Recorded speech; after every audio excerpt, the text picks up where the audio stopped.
this week and next week, we're going to talk about people that are in Batman's corner helping him. So, Commissioner James Gordon is, I would say, alongside Alfred, Batman's longest running ally. Yeah. I'm pretty sure he dates back to Batman's first appearance in Detective Comics, or not far after. I don't think necessarily he was an ally straight away. There was a little bit of time where he was like I understand why you're doing this, but don't agree with it kind of character. And then over time, we've slowly, as with all comic book characters, you slowly mold in what kind of a character this person's going to be. And then even more recently, a lot of depth has been added to the backstory of Commissioner Gordon. So they decided they didn't want him to be this person who just stands there and flicks a light on the back signal and then Gotham gets saved. They wanted to add a little bit more to him. So as well as being a brilliant detective, not as good as the world's greatest detective Batman himself, but a very, very intelligent and keen detective. He's also was a part of the army in his younger days. So he's very well trained in using weapons and tactics and hand-to-hand combat. So he can look after himself.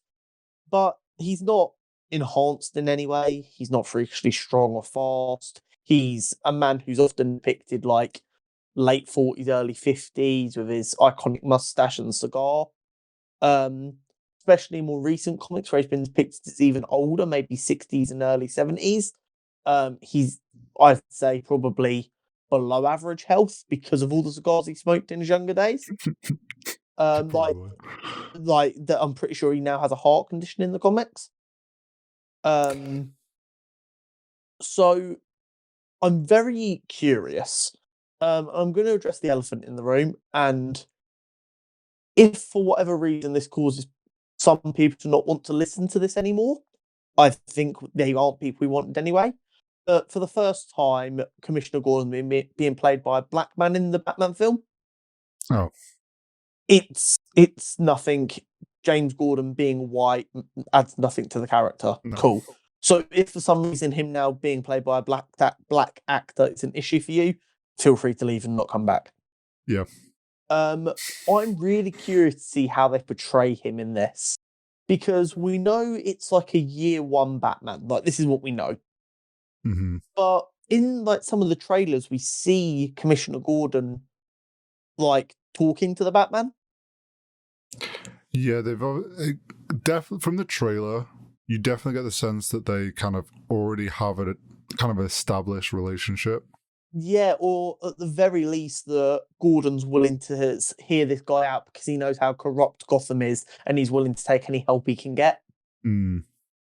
But I am very keen to see how this plays out, and I think he's, as always, going to be a brilliantly executed character, just like Gary Oldman's was.